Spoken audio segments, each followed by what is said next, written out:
Good morning, good afternoon, good evening. I don't know what time it is where you are and where you're watching from, but it's Louisa Munson from the Barefoot Broadcast coming to you live from Portugal, just slightly north of Lisbon, and it is 6 minutes past 10 in the morning. Now, I'm wondering how you're doing, because like today, me and the that's Mr. M, Mr. Munson, Carl, as he's also known as, he's just yamming down a bit of breakfast next to me. He's going to be joining me really soon. He's just come off from his 90-minute live stream, which he does Monday to Friday, talking about Portugal. And he's going to come and join me, and we're going to be talking about kind of like what's important in life, like what is the most important thing in life. And who knows where this is going to go, because, you know, Carl is, for those of you that know Carl, you'll know that he's a little bit wild and a bit random. And he has this unswerving ability to really take us down some kind of intimate places. You know, he's really unafraid to look at that. So I'm really excited. I've been asking him for weeks actually to come on and just be the guest. And I'm also kind of excited because it's reminding me a little bit of what it was like when we first met, because he actually had the Barefoot Broadcast and I contacted him to see if I could come on his show. So anyway, he'll be on in a minute, but let's just welcome you all and, you know, get a little...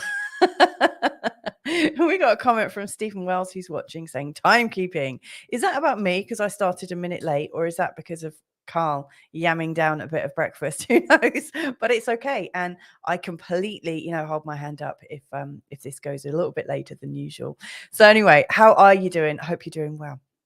So, yeah, I've been thinking a little bit about what's really important, and had a great chat with Benjamin Stubbs yesterday. He was one of the original Barefoot broadcast crew back in 2011.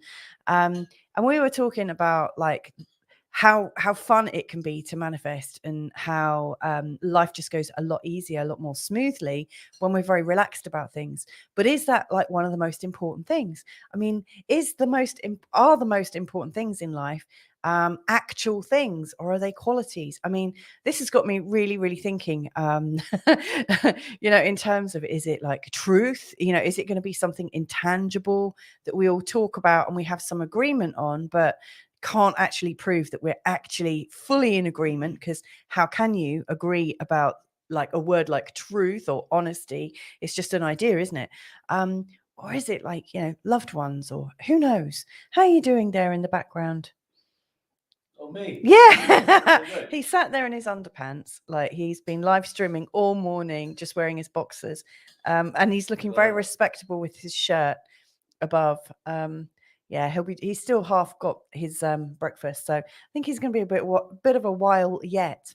But anyway, yeah, so we've been talking about manifestation, and recently we've also been talking about water. I've got water here, and the funny thing is, ever since we spoke on Friday with Jay Atkinson, and also Carl popped in, and we were talking about the power of water and how it can be reprogrammed, and how water is in and of itself an actual living being itself that's wanting to express itself.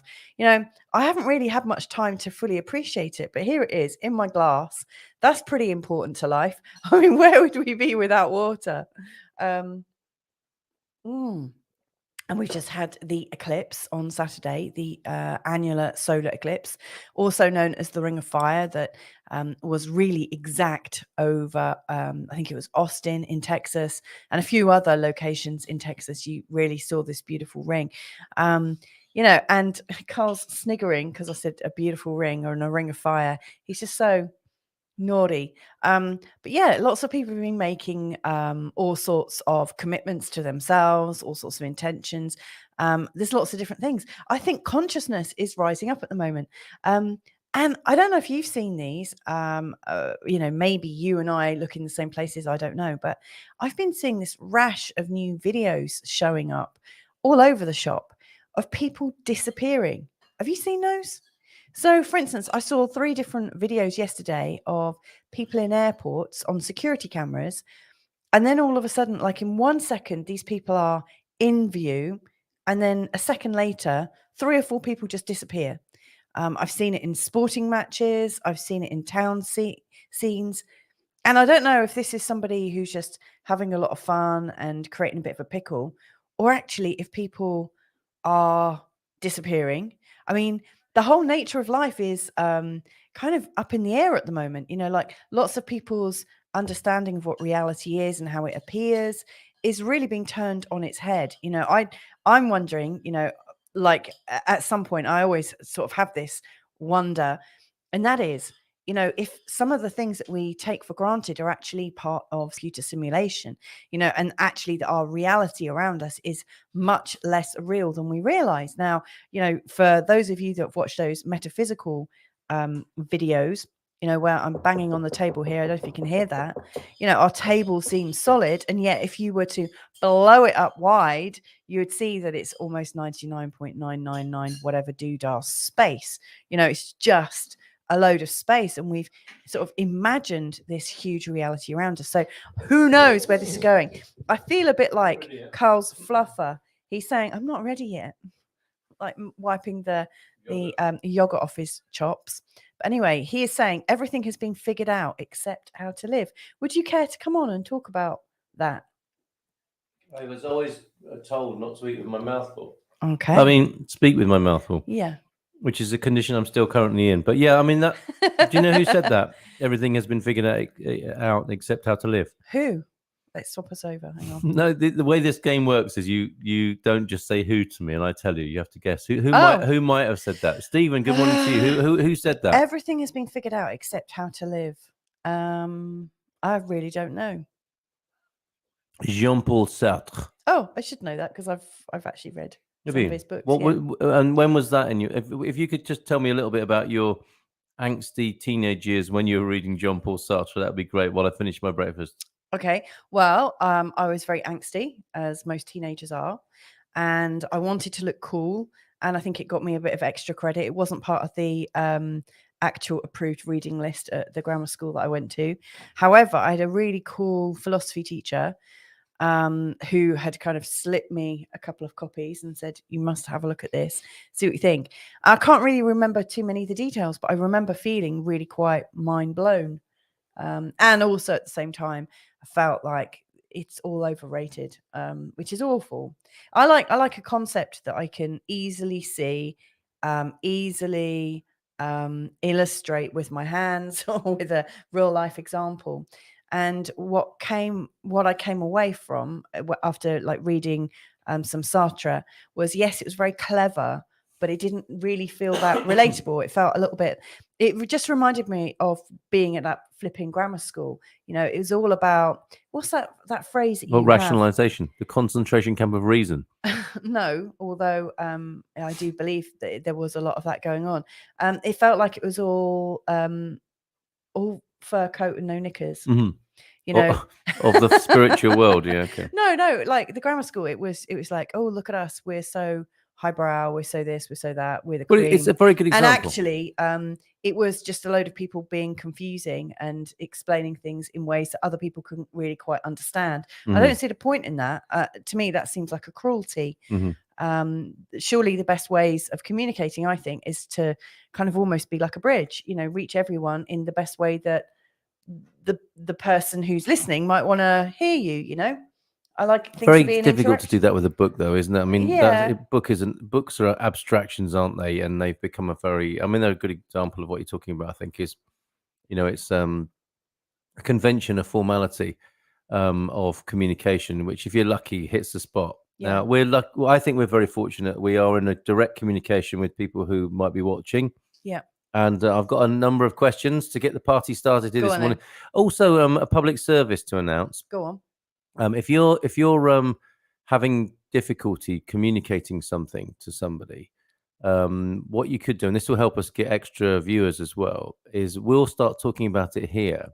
And you can then say, oh, you need to watch the Barefoot Broadcast. These people are talking about this thing that's quite interesting, and then you can use this as a sort of proxy. Yes, you can use us as like the fall guy. It depends what it is. I mean, we're not going to just say anything, but if there's some kind of new agey spiritual personal development area you've not wanted to go into with a friend or family member, a friend, relative, somebody you know, and it's a little bit awkward, but you're looking for the access into a conversation with them, we'll do it for you. We'll fluff that up for you. That's a great idea. A question for you as well. We could do that. Go on. What a question for you as well. I'm trying to get new viewers, and people are leaving now. I've arrived. It looks like. Actually, no, people have arrived. Okay, that's great. The reason this to me is very serious, this question, what's really important, is because I don't, and it's connected with Jean-Paul Sartre's quote there, is that, let me put it to you like this: how many people do you meet who you feel have got life figured out?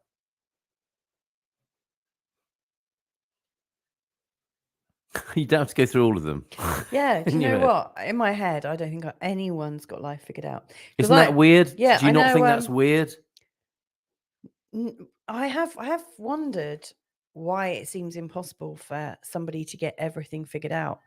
Like I know people. Okay, let's make it a bit kinder to everybody. I mean, let's say, how many people do you meet who've got life more than? Let's go 80-20. How many? Because I don't think there's a trick question in a way, because, and I think this is interesting what Jean-Paul Sartre was getting to.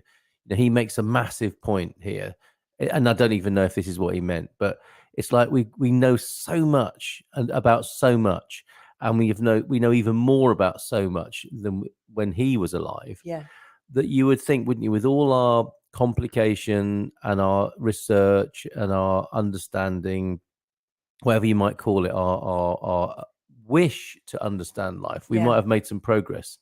And if you look around at the moment, you quite the opposite. You could come to the opposite conclusion, couldn't you? That despite having so much information available to us and so many means to share that information with others, we can find out things ourselves, we can share things with other people, we've got all these ways of communicating with people, that in some way things might have got better.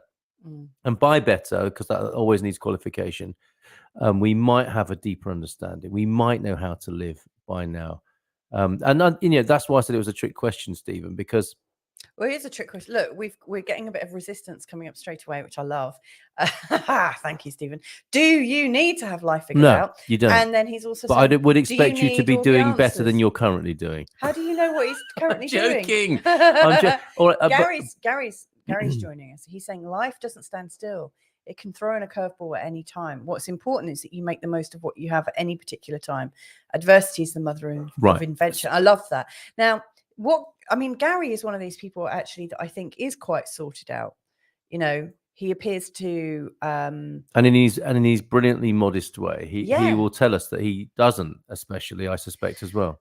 Yeah, like when you were asking me the original question, I thought of people who I knew who had love figured out, who seem to have really great relationships. I'm just talking about generally. You meet people and you think kids sorted out. This is no disrespect to any of my friends, acquaintances, colleagues, who whatever. But I'm really not getting from you that you are. I don't quite know how to put it, but like that you've got it figured out. And I know it's a trick question and a trick proposition, because we're not meant to have figured everything out. Yeah. That's part of it. But I would say, where'd you put yourself on that scale? I think I'm more figured out than most people. Do you? Yeah, I have. I'm terribly arrogant. Either quietly or sometimes not, and this is one of those sometimes not situations. Do you know what? Now you say quietly arrogant. There might be some people. It's just a funny smell in the room. It's like, what is that? Oh, it's his arrogance. Does having it all figured out necessarily mean that you're being arrogant? No, hold on, we're getting ahead of ourselves. No. Who's what the I host noticed here? me. Oh, you are. Okay, sorry, what I noticed yesterday, and in the last few days, you were actually feeling really happy and fulfilled. Yeah, and you were saying, "Wow, I feel really great. Life feels great. That's I'm really enjoying my life." Well now done. that's a really good. You should let me just talk. Right. That's a really good metric. I should try it more often.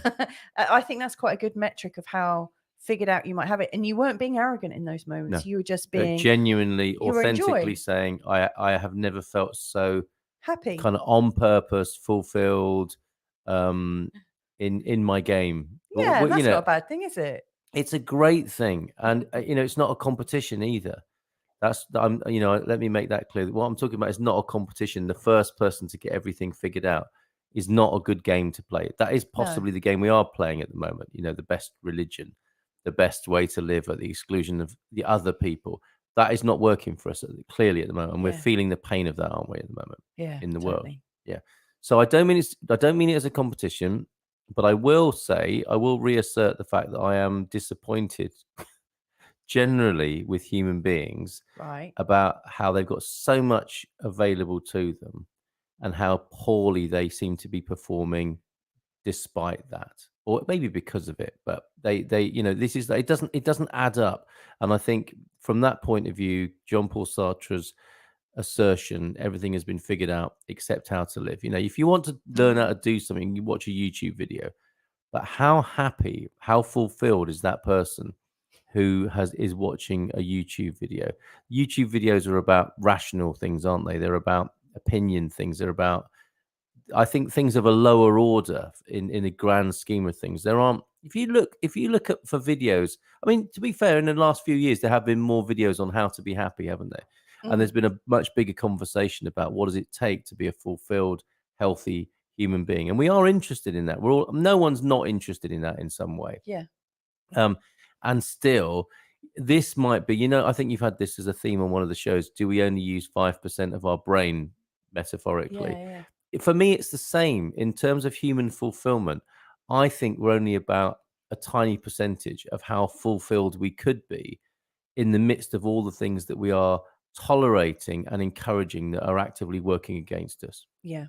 I would agree. There's definitely some truth in that. And Gary's saying, I've never figured it out. I just learned how to be adaptable. And that's what I really like. So, well, that is figuring it out in a way, I actually think, you know, right at the start when I was like trying to hold court while you were having breakfast, and I was thinking about maybe different qualities that might be a precursor to having it all sorted out. Yeah. It's almost like, rather than like not giving somebody a fish, it's teaching them to fish. You know, it's like teaching people how to be adaptable, or learning how to keep your nerve, learning how to stay confident in the face of adversity, or creative, or able to think on your feet. Because I think if you've got that feeling that it doesn't matter what life brings you, you've got the skills to cope with it, that's a really great level of figuring it out. Because you could have all the money, wealth, security, you could have a lovely wife, you could have a lovely family, and then something could just take be them all David out. Byrne and start singing,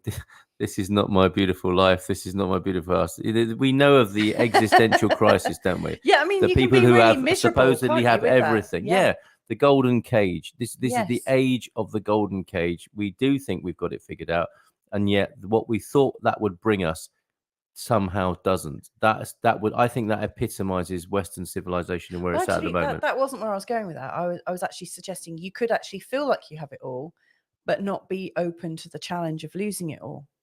I'm not saying you should, but you never know when something. Well, you don't. I mean, we know enough to know that it can, really like Gary's saying, can just happen.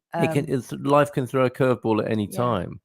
And perhaps one way of being figured out and living life, and coming back to the original question, what's really important? What's really important is the quality of each moment, not a balance sheet. Like, I've got all these things that should be making me happy. Why am I not happy? But like, have I got the resources and worldview, and positioning is not the right word, but it points in the right direction.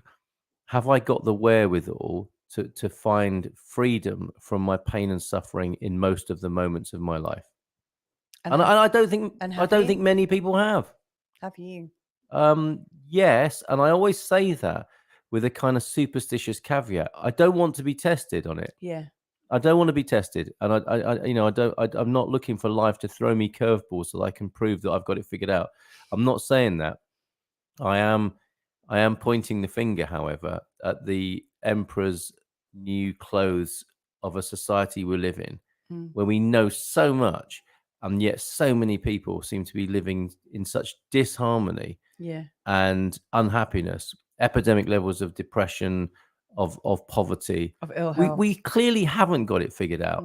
Mm. You know, we have a lot of information, but it's like we haven't put all the bits together in a way that works. You know, Buckminster Fuller's idea, a world that works for everyone. Mm. That to me is if not a reality, it could at least be the direction of travel. And I think we're a long way off that at the moment because of certain things that are going on. And I've got a theory about that as well, Okay, I'm sure you're going to share that with us in a if sec. I am given the opportunity. You Yeah. will be. Gary's saying, wake up in the morning, check if everything's still working and take it from there. Very practical. I like that. Stephen is saying it's not a competition, but I'm winning it. Yeah, whatever. So, And then that's the thing. It's not a competition in the sense that it couldn't really be discerned who's winning this. You know, you know if you're winning or not, but I yeah. don't know if you're winning more than anyone else. Either that would be a third person's view, wouldn't it, of the two people in the competition? Excuse me. And I think this conversation lies beyond the level of the rational mind Mm. and what a competition might look like. But you do know, we all know, otherwise we wouldn't get depressed or anxious. We do know how we want to feel. So let's look at it from that point of view. If we do know how we want to feel, Yeah. which I suspect is free of suffering and within what some might describe as our birthright, our blueprint of humanity, of being, not just humans, but all creatures, you know, and all beings of this existence, I think are aspiring to live in a certain out of suffering, away from suffering is the constant. Otherwise, I think it would have all been done and dusted a long, long time ago. But something pulls us through, doesn't it? We are being pulled towards a cosmic or transcendental or metaphysical magnet of some kind, which keeps all of this going. It's like an induction system. You know, it's like a law of physics that all of us, our being is being pulled towards excellence, towards freedom, towards goodness, towards truth and beauty. These words are really unpopular at the moment and I get pulled into some subjective mess. Yes, you, Garvo, that get pulled into some subjective conversation. But that to me is the greatest demonstration of objective truth, is what it is that stops you not wanting to be unhappy all the time. Because otherwise, depression wouldn't even be a thing in our society, would it? Well, Depression would just be like what is. But we know we want to save ourselves from it, yeah. and we want to save others from it. Why is that? It's because there is a light on the horizon to which we're all being pulled. And that's all part of this same conversation, is what gets in the way of us being pulled towards that light on the horizon. And then just to give you a clue, I think it's the urges. Okay. The Well, human urges. I want to take this down from being kind of like theoretical and rational. And Carl banging on things.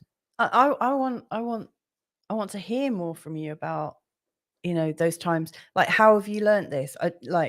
Where's your hard-won experience? But from being depressed. And how did that happen? And how did you get it? You know, what led to that? And one way of looking at it would be to be like a fish in a polluted environment. no, I'm not asking a fish in a polluted. I'm asking what happened with you. Oh, I see. Okay. What led to you feeling depressed? Like, presumably, when you were feeling depressed, you didn't feel like you had it all figured out, right? Yes, and that's. I mean, it's not. Oh, it's not like something I've put behind me. I have tangible experiences of being deeply unhappy in life and directionless and without a clue, and feeling quite disappointed about the lack of options and alternatives available to me around me that might lift me from this. And that's more generalized now, as I think it is for everybody. You know, there is a way of being that we're wanting to avoid, which is misery and unhappiness and poverty in all its expressions, and we are driven by that in some way, unless we live in a. You've gone out of. Have I gone abstract again? Yeah, you have. Okay, all right. I've never noticed that you do that, but you do, don't you? What, talk generally? Yeah. Well, I'm happy to talk specifically, but I Yeah. probably need better questions.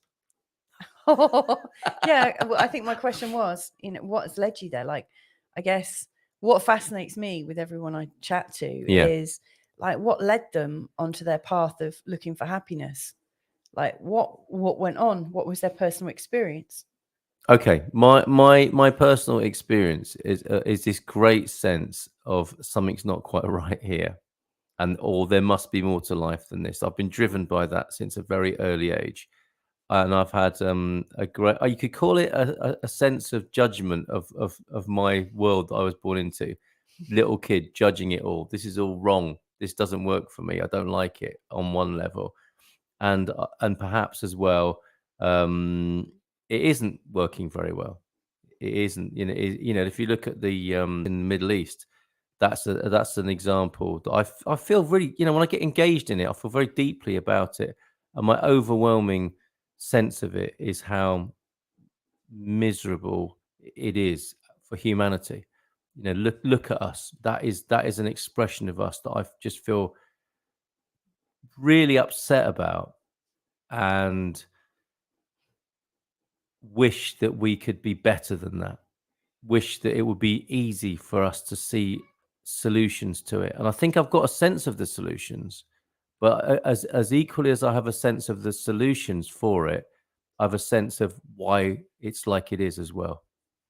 And that's what prompted me to ask, this question: what's really important? Yeah. And so I'll own it. What's really important to me is and I posted this on Facebook yesterday for what it's worth. Is like I think some of us need to be the holders of hope and harmony at the moment. The technology, the culture would invite us constantly to have an opinion or to take a side. And I'm really resisting that with all my wherewithal, with all my awareness, to not, because I know if I take a side, I've become partial and incomplete, and it doesn't serve the long-term vision for humanity that I hold. To take a side. And then that brings us back to the question: what's really important here? What's really important? Those people find out, don't they, who are having a fucking missile come into their house, whilst for what, on one day they may be having a very, as you've quite rightly observed, an abstracted political argument. Yeah. As soon as your building starts falling down, or the water's cut off, or your family are being murdered, your interests you become very primal and basic, don't they? And what becomes clear is your survival. And what does that mean? That means, why would people not just want to die in those situations? And I think some probably do, but why would they not just want to die? Why would they run? Why would they want to live to fight another day or be another day? It's because we have that urge within us, don't we? We have an urge for survival and an urge for freedom and an urge to live another day in which we can presumably be happy and free, away from this sudden curveball, as Gary puts it, of a sudden oppression, of a sudden aggressiveness, a sudden terror in our lives. The urge for people is to run away from that, to represent ourselves and appear elsewhere in a free, joyous, and uplifted state. That drives us all, I think. Drives me, for sure, to own it again. That's what's driving me. Is the tensions of my life are to be as free as possible, and I thought that meant living in a field, and that's why we're here in Portugal, isn't it? I thought that meant living in a field in Portugal, growing our own fruit and veg, and that's a very idealized version of freedom, but it gives you a sense, doesn't it, of what I think most human beings are looking for in some form or other, and for some it is self-sufficiency. And others it's political domination, but I think it's always what lies underneath it, and what is really important to people is the most elevated sense of freedom that is possible for humans. The joy, the unblemished experience of life. And so what we tend to do, and what I want to do, and what I try to do, is remove that which impedes my sense of being alive. And whether that be taxes, whether it be any societal thing. These are the things that I feel injure me most, are these stupid things that other human beings are setting up to impede me in some way. That's what I want to be free of, create a hack for, and find the easiest way of just getting rid of it out of my life so that I and we can enjoy the freedom to be alive. That's interesting because, like, as I was listening there, one thing that, and I want to come to the comments in a second because we've got some like counter thoughts as well, and we've also got Sure. Pete joining us, and I really want to bring them in. But listening to you, it is like sort of having a mirror as well. So forgive me if I'm sort of like putting things on you, but It's what humans do. yeah. What I hear there is a lack of trust because I've always sought to have freedom and to feel as much of a sense of freedom as possible. But would I seek it if I trusted all of the securities and measures around me? If I thought I was in a safe world, or if I thought I was in a place where I wasn't being unduly manipulated or trying to be controlled, I probably wouldn't seek freedom so much. And really, the best we've managed to do, and probably that might just be how it is in life, is you find yourself a better sense of freedom. you come to terms with where you might be manipulated because, like all of our stories weave together somehow, and for some people, taxes represent something that is actually quite positive because you're giving you contributions and roads are being built or whatever is going on. But then there's another side of it where people realize that their tax money is actually funding bloody wars and things like that. And Yeah, right. I'm or guessing just being really badly Yeah. administered. Yeah, I'm guessing that's the incompetently end administered. of tax disgust that you might have. You like, I'm I not think really disgusted. It comes to mind as an example of what I resent most about it is just how hard it is to get a straight answer and get it dealt with. And I think there's a design in that. However, I also realize that if my frustration with the lack of clarity in taxation is the worst problem I've got in my life, which it could easily be, I'm such a lucky bastard. yeah, you really are. Yeah. Let's bring some of the comments coming in then. So Gary, this is where we left off. Wake up in the morning, check if everything's still working. Wake up in the morning, check if everything's working. Solar Life is saying, is that what you call it, Gary Austin? Coming straight. Have a little bit of a rummage. Make sure everything's working. Okay, yeah. Stephen's saying, now this is cool. There is an interesting thing. Why do we think that everything deserves a life without suffering? Nature, when you look at it closely, is not all about rainbows. No, well, you've had this conversation, and I'm not arguing with you, Stephen. So much of this, as ever, is about semantics, isn't it? There's a difference between pain and suffering, and this is what we're perhaps realizing after several decades of Western civilization, the bit we've lived in, where we've lived where war has been kept at arm's length from us. We're us Gen Xers are a particularly spoilt bunch in many ways. We've been spared a lot of pain, haven't we, by the way our culture has done that for us, and for that we could be thankful. And it also has come at a cost, doesn't it? It's a karmic sort of thing that we're reaping what we sow as well. For example, for Americans to be safe, they've had a particular kind of foreign policy, which you could say is coming home to roost at the moment. And this is how civilizations work. But it just so happens that a few of us gathered here, as far as I can tell, are quite lucky in the amount of in the small amount of pain we've had to endure. That is, as I think you're pointing out, Stephen, is a normal, natural part of life. Yeah. It isn't all rainbows, no question. It's pissing down and it's windy as hell, and it has been all night. That is a great metaphor, Stephen. That life is ups and downs. It's joy and pain, no question about that. But it's the suffering that's the problem, the unnecessary suffering. And that's an interesting inquiry, isn't it, for humans? I mean, presumably that's what Jean-Paul Sartre was about. It's like, okay, yeah, life is painful. The Buddhists tell us that quite rightly and amply. Life is pain, and they say life is suffering. But for me, the distinction is pain is one thing, but suffering unnecessarily and in addition to the pain of life is not intelligent, and it is what we're doing collectively. Yeah. Okay. I see your distinction there because we have spoken about this before, and it's like we all do experience pain, but like suffering is the continuation, like staying in it. Well, And it's the misuse of our intelligence, Yeah. in my view. So we are conscious beings. What separates me from my dog, I think, is that I can be happy, and I can look at myself being happy and say, "Isn't it amazing that I'm happy right now?" My dog, for better or for worse, he's just happy. And he's an idiot. He ran off yesterday, didn't he? Got Yeah. himself messed up in a fight with a rabbit or something. Yeah. Disappeared for half an hour. Taxi for Mr. Chew. I had to go and pick him up in the middle of the street in town, and he got in, and he was like happy again. He was just Yeah. sat in the passenger He seat with was his looking tongue hanging amazed. out. He I was so don't think he happy. was thinking to himself, "I'm so happy that I'm happy." He was just happy. Yeah. Whereas us human beings can think, I'm sat with him thinking, "I'm so happy I found Jimmy Chew. I didn't know if I was going to see him again. I'm happy now, and I can see that I'm happy." What we can also do with that faculty is I am miserable, and I can see that I'm miserable, which can be our salvation out of that misery.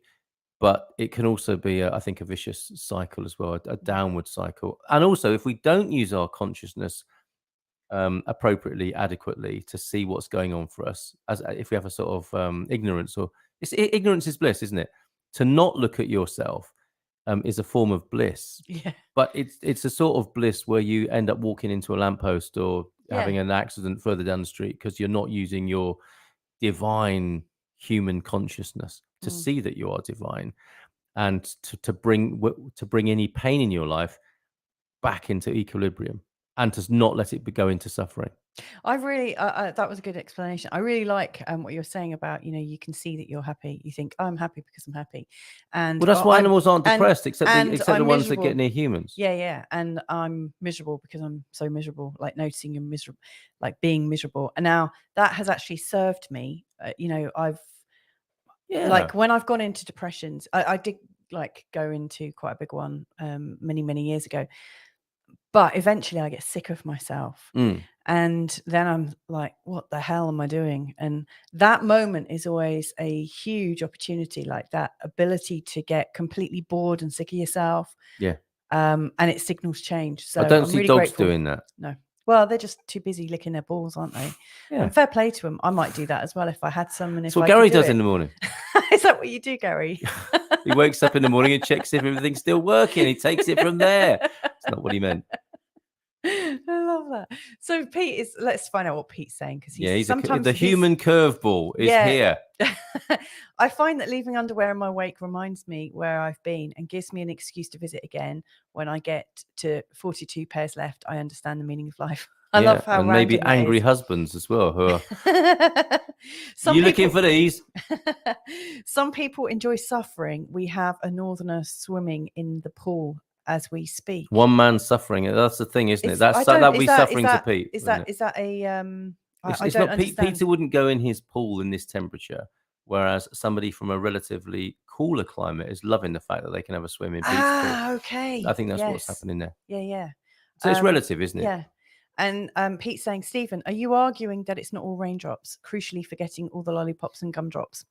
That's unlike you, Pete, for being like sort of Pollyanna. I love that. Yeah. Gary Austin is saying life becomes twice as enjoyable if you can create treasured memories with great friends, but you must also sometimes take stock, be you, and create your own personal contentment and happiness. A balance. Yeah, I like that. I think that's there's definitely something in there. Carl, you are talking the survival instinct on one side, those defending. What do you think explains the survival instinct of the other, those attacking? It's what you might call, I don't mean this to sound glib, but it's proactive survival instinct, isn't it? Killing other people, for some people, is their way of feeling safe. I mean, that's got to be messed up, but I think that is what's going on. Yeah, interesting. I didn't get that you were it's like when you were talking about conflict as it's arising right now. I saw some meme like last week, and it said, having a moral compass whilst whilst wanting to kill people means you haven't got a compass. Yeah, it means your compass isn't working. Yeah. And it became really, really acute to me that like you either don't want to kill people, but or you do. those And people, there are some people like protecting themselves and their family by shooting up others. It's a really difficult one. I mean, if I was in the moment where someone was attacking my family, Well, that's more like it. I would defend myself in the moment, but would Yes. I go proactively looking to do that? Probably not. Well, you I don't would probably know, do move. you? You I don't don't know. know. It's You don't very know. easy. Yeah, It's you very don't know easy to until you get there. moralize, isn't it? It's the easiest thing in the world to Yeah. moralize about what other people should and shouldn't do and judge their behavior. But you don't know. You haven't walked the proverbial 40 miles in their moccasins, which isn't a justification for anyone's Yeah. behavior. I'm just saying you can't really say unless you've had that person's experience. You know, you don't have the right to judge them.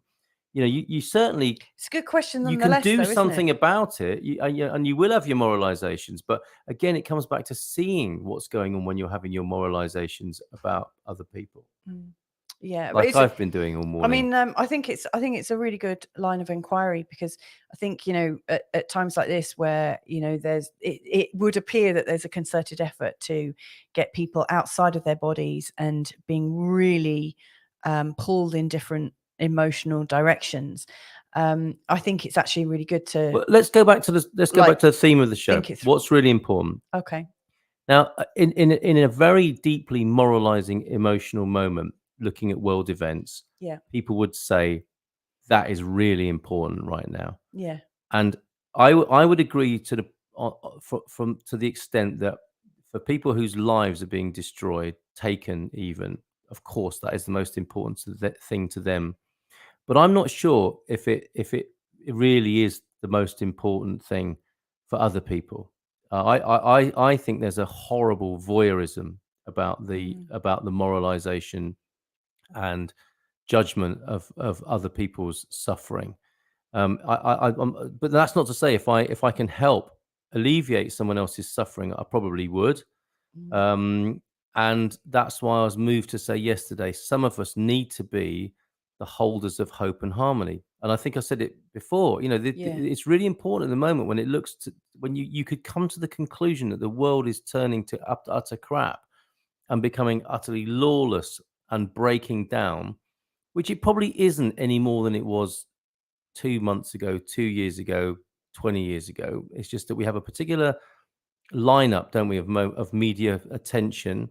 And that's not to minimize what's going on. That's just to say it's No. probably always like that, but Yeah. we just don't get to find out about it.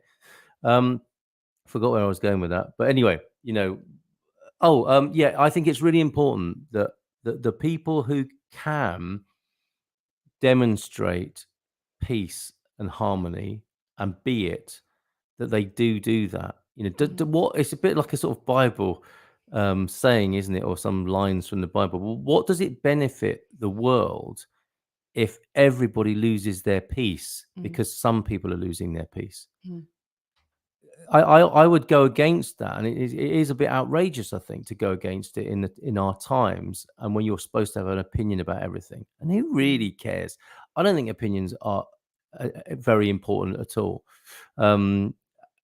It doesn't. Opinions don't matter. What really matters, I think, is how we are being in the moment. Again, that sounds like glib, bloody, the sort of little book you buy, How to Be Happy in the Moment, by when you go to buy your personal development books at Waterstones. If Sounds anyone like still somebody does that, that maybe set but up really, like the Institute of Joy or something. there is, yeah, exactly. But there is a profundity as well Yeah. to some people not losing their peace because others are, and that's what elders were and can be, wasn't it? It's like, okay, it's all very well, I see people are upset about this, but can we take a breath, can we calm down, and can we look at this calmly? That's what I'm talking about. And that would be a useful thing in the world, wouldn't it? Presumably that's what the UN is set up for. Presumably that's what government is set up for.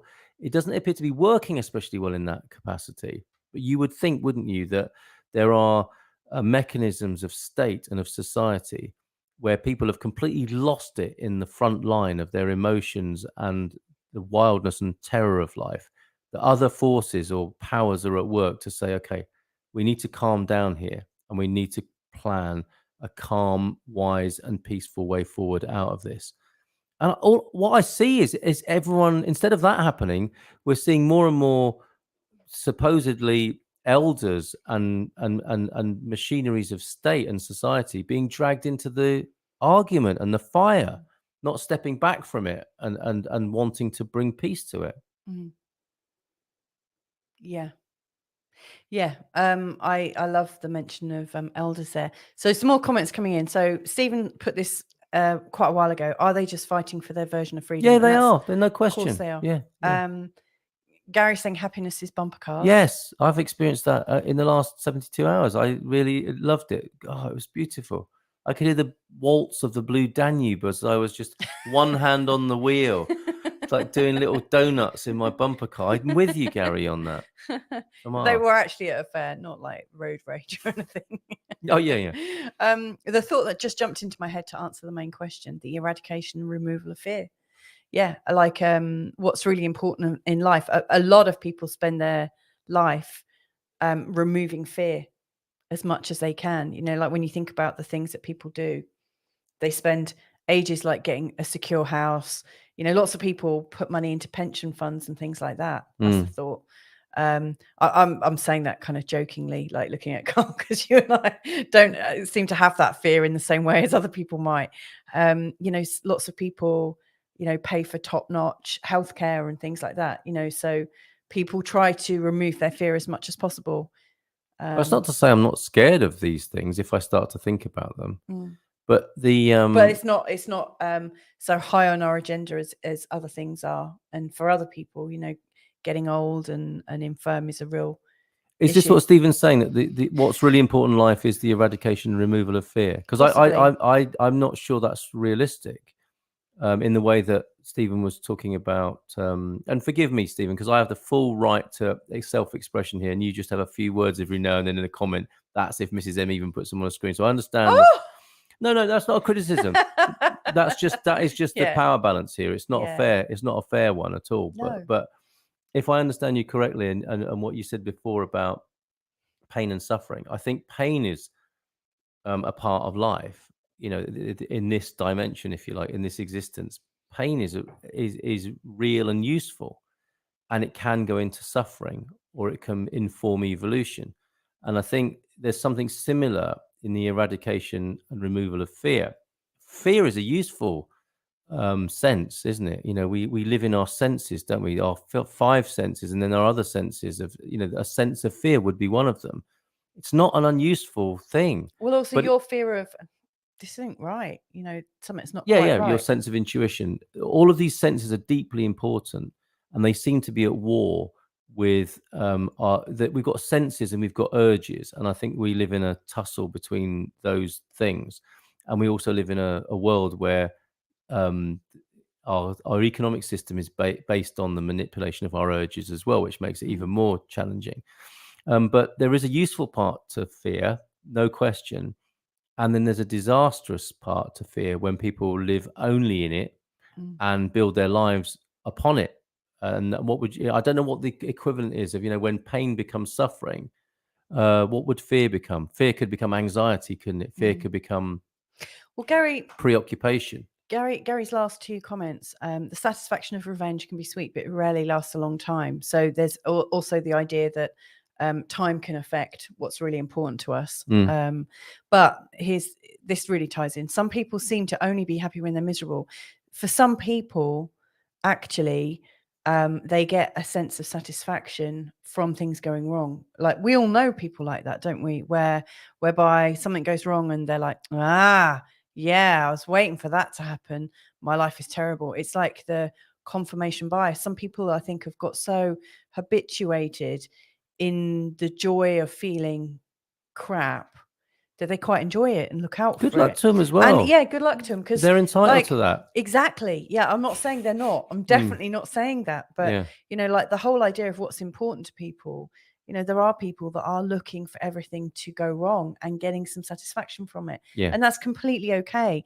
But like, you know, when we ask these kinds of questions, they seem to be loaded into the idea of let's have a great life, let's be really positive. And that, I think that's probably one of the reasons possibly why Stephen said, well, who's to say we have to have a great life? Oh, I'm not saying that for 1 minute. No, neither of us are saying that. But it's a good question. I'd like to have a great life. I'll make no I'll make no. And in my definition of great, I would love to live a life I love to live. I mean, and I think I was about to say, who wouldn't? I know people who wouldn't, Yeah. but that's up to them. Yeah, we do. Yeah. And it's like, the great and boring preoccupation with freedom of speech at the moment. I'm much more about freedom of being, and it's your business. Like, say what you want, be what you want, without it affecting. Well, it always affects other people. That's a silly thing to say, but if we can live in some sense of cohesion and not hurting other people whilst we're doing that, wouldn't that be enough, rather than having to have other people not say things for your benefit when it doesn't even affect you, apart Yeah. from you choosing to let it affect you? Yeah. Which brings us on to the, is there a useful level of suffering? Yeah. Yeah. And I think Garbo's right. It's a bit like when, Jordan Peterson is asked if he believes in God, and I'm so with him on this particular thing.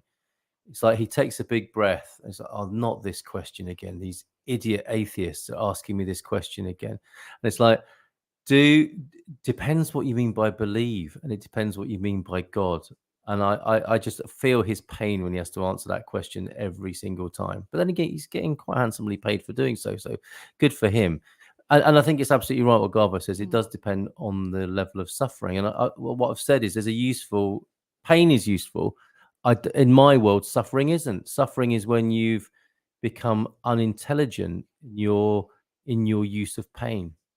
You are dwelling in it. I mean, the old-fashioned things that people used to say, like you're what is it? Like when I don't know what all those euphemisms were, but like getting attached to it. If you're attached to your pain, it becomes suffering.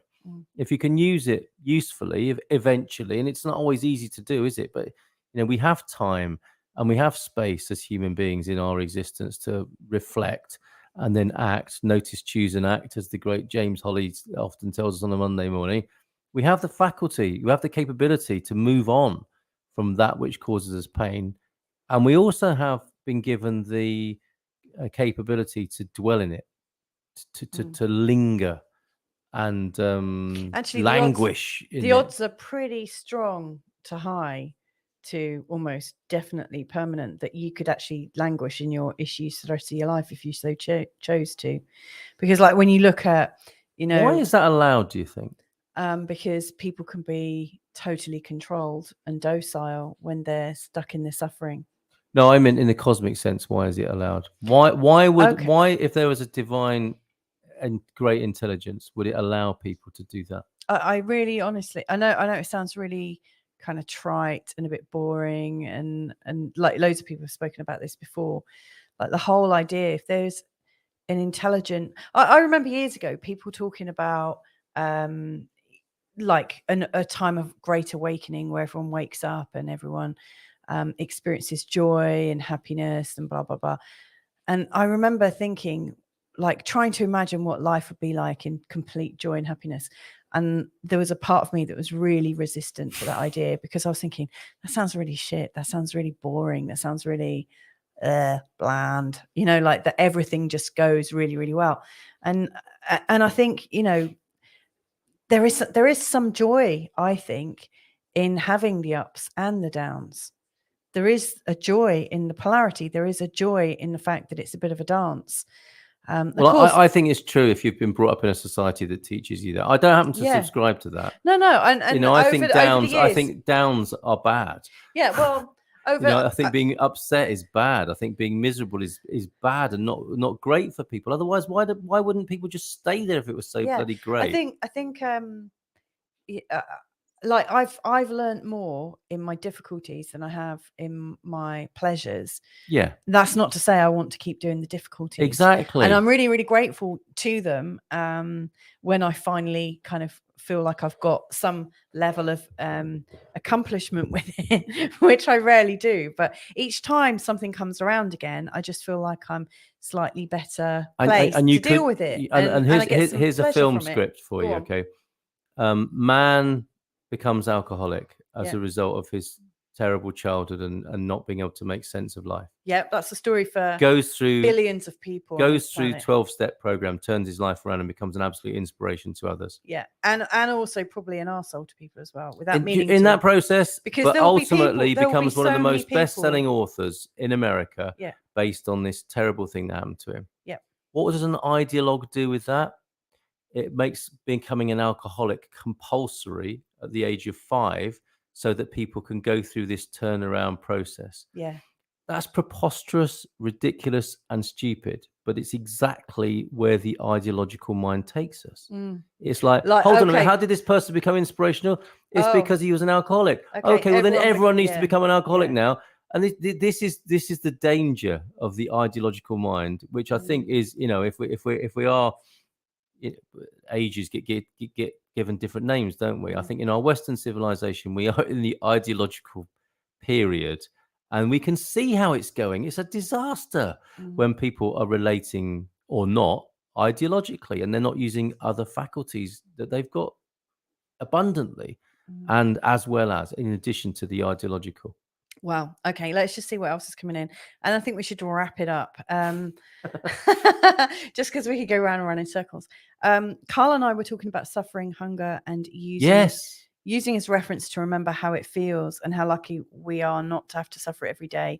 But it gives us an understanding. Now, you actually quite enjoyed being hungry, haven't you, since you've been... I mean, spoiled brat, first world wanker about to speak, but and I when I began to talk to Gary about this and Linda, it was funny because I sounded like a Tory MP who said, well, hunger's not such a bad thing, if people experience it from time to time, it's really not such a bad thing. And personally, I have been lucky enough to not I can't imagine, I can't remember in my childhood being hungry for more than a few hours. How lucky am I?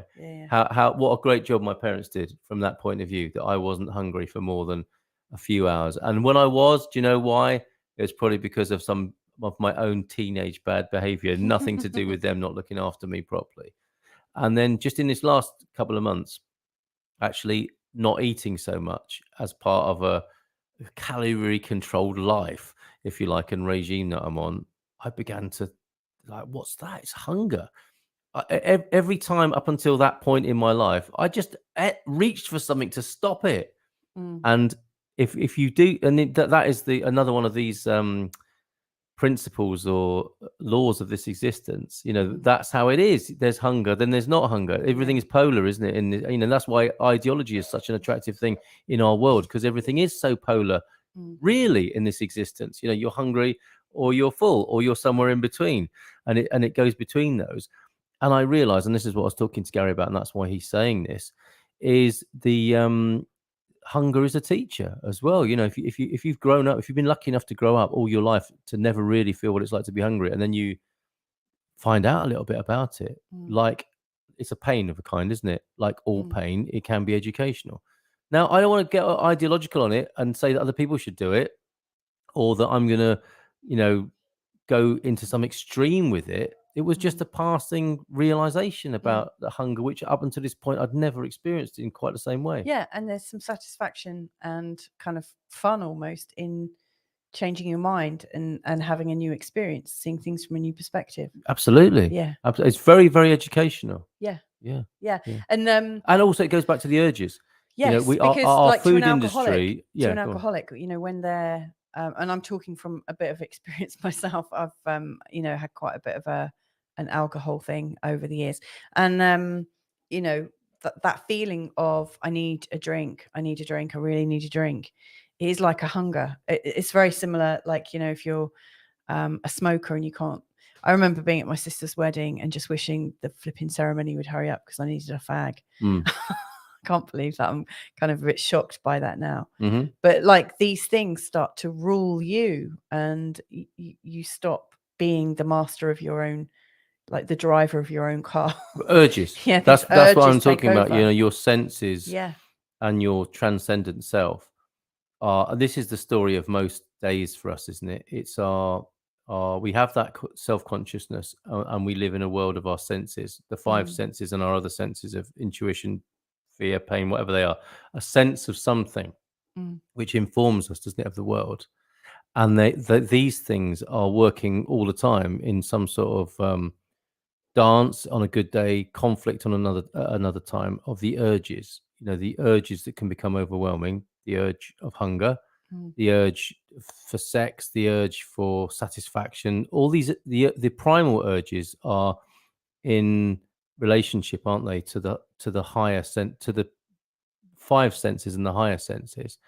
And we live in a society that would appear to be, and this is what I realized at the weekend, our society appears to be premised not on ennobling the five and higher senses and our transcendent selves, but our human urges, which is, pornography, the food industry, the pharmaceutical industry, the corporations and organizations and the businesses that dominate our world are not the ones that ennoble us within our senses and higher senses and our transcendent selves, but they pander to our urges to feel full and avoid hunger, to feel sexually satisfied, or to feel full, to full dominate stop. others, and to feel satisfied in some way. And why wouldn't they as well? That's human nature. Why wouldn't they? But it's interesting to see it as well, isn't it? It's interesting. We're talking about full, like Stephen's saying, if the volume is always 10, you just get used to it. You do, yeah. You do get used to it. And it's interesting that, like, you've brought up that volume, like that is the fullness, isn't it? And isn't that the beauty of polarity, though? Yeah. But that's why we have night and day. That's why we seem to have good and bad and all these things. They are conversations, aren't they?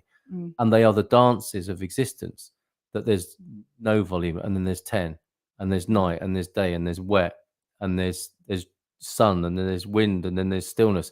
These, if in fact, years ago, I had CBT, cognitive behavioral therapy, to try to change the way my my body was signaling these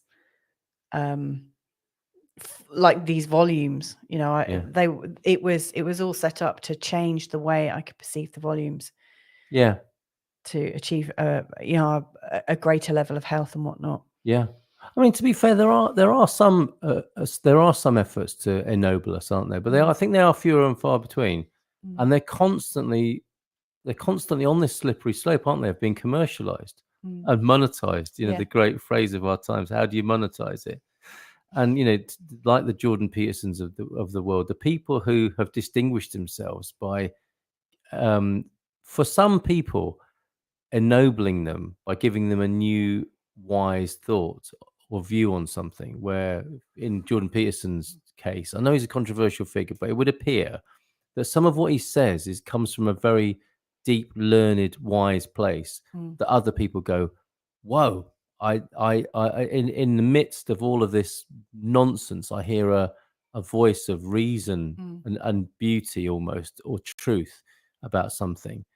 And that is a wonderful moment for the individual experiencing that. But it's constantly under attack from the commercialization of that as well, isn't it? As we see from, the worst example of evangelical churches, for example. There's something beautiful in where the finger's pointing, but that finger inevitably ends up with more and more gold rings on it. Very good point. Yeah. I mean, it's interesting that you use him as an example, because right at the start when we said, and we really are going to wrap this up in a minute, but like right at the start, you said, do you know anyone that's got it sorted out? Oh, yeah. And we have this Not him. tendency we have this not Jordan Peterson. No, we have this tendency to idolize people and put people on a pedestal. And if they come out with one great thing and they become your personal hero, you expect everything that they come out with to be absolutely beyond reproach. Like at the moment, I'm seeing a very emotional Jordan Peterson. God, I wouldn't want to be him. Yeah, I definitely. He said a few things that I thought, that's interesting. Yeah, and I like that. But my God, I would not want to be him. Yeah, exactly. So anyway, thank you for joining me. I wasn't sure where it was going to go or what was going to happen. I thought we might have had a bit more of a laugh. This got quite serious. I've enjoyed myself. Have you? Yeah, I really have. Yeah. But seriously, I love that we've had people like chatting with us at the same time. It's been great. Yeah. It's been nice being in male company as well, because often Well, You know, the my shows- polarity peeing competitions of men. Yeah. Well, I mean, often my conversations are kind of female as well. Yeah. So I like listening into them as well. so anyway, thank you so much for joining me and for joining us. So, in fact, have we got a simple answer to what's really important in life then, in review? And yeah, no, we maybe don't. Gary we don't. and Stephen, I if don't they're think still we here. do have an answer, but like based on this conversation, and yeah, Stephen and Gary, I would like to know what you think. If we had a parting answer, mine would be what's really important in life. Mine would be polarity. Polarity and balance, you know, so like the balance that comes from polarity, the opportunity that we all afford ourselves, or we get when we come here, to go through the process of working out what is working for us. That to me is important. I've got a new answer Go on. that I didn't know I had, is survival. That is the really important thing in life. Yeah, if you don't feel very safe. No, Definitely. Just always. always. Ultimately, it comes down to survival. And isn't that interesting? To me, that is so interesting. That, I mean, to quote someone whose life I do appreciate and who's been an amazing teacher to me, one of the things he said was like, you know, with all your moaning and whinging, if I put a pillow over your face now, you'll fight me to stop being suffocated. Yeah, and didn't your mum do that to you as a baby? I did almost have that. Yeah. Maybe that's why it has a special significance for me. Yes. That poor stressed mother and a baby that wouldn't stop crying and going on a little bit like I am now. Imagine other people might want to do the same. Oh, But bless you. if it happened, I would do that. I would fight you for it. I wouldn't. Yeah. I wouldn't be all Buddhistic and go, this is clearly my lot. Finish me off. It's all very well. All the moralizations, idealization, ideologuing. When it comes to it, when someone's trying to finish you off, you will fight back. And isn't that when people also find out if they're atheist, if they're religious, if they're spiritual, and they don't have time to go through those thought processes. They are in a visceral and real experience of persistence, wanting to persist. And what are they honoring in their efforts to persist? They're honoring life, aren't they? They want to be alive. We all want that chance to be alive. And then everything after that is kind of gravy, isn't it? It's existential gravy. And if it's tasty gravy, that's good. And sometimes it's not. Sometimes it's very bitter gravy. But the first thing first would appear to be survival. Wow, totally usurped my answer, but Sorry. never mind. Gary's coming in with his final thoughts. I wouldn't say they pander to our basic urges, but they've learned to exploit them effectively through clever marketing and subliminal messages. Live it as best as you can each day at a time. Beautiful. And that's kind of how you start the day every day, isn't it? You check it all works and then you make the best good advice decision. from Garvo. Yeah, really good. And you are Give it a somebody, squeeze. Gary, that I think has got it pretty sorted out, pretty figured. Stephen Wells, I love this. This is our final. I mean, this really is what it comes down to in the end. What is really important, likes and subscribe account. And on that Bless basis, you. this has been very disappointing. In fact, my pain is turning to suffering as we speak, Stephen. Thank you for that. Anyway, thank you so much for joining us. Thank you, Carl. Wherever you've joined us, whether it's been live or if you're joining us later on, thank you so much. And I hope we all connect again real soon for another conversation. And who knows where that will go. Anyway, lots and lots of love to you. And hopefully we'll Goodbye, see you my soon. brothers. Bye for now.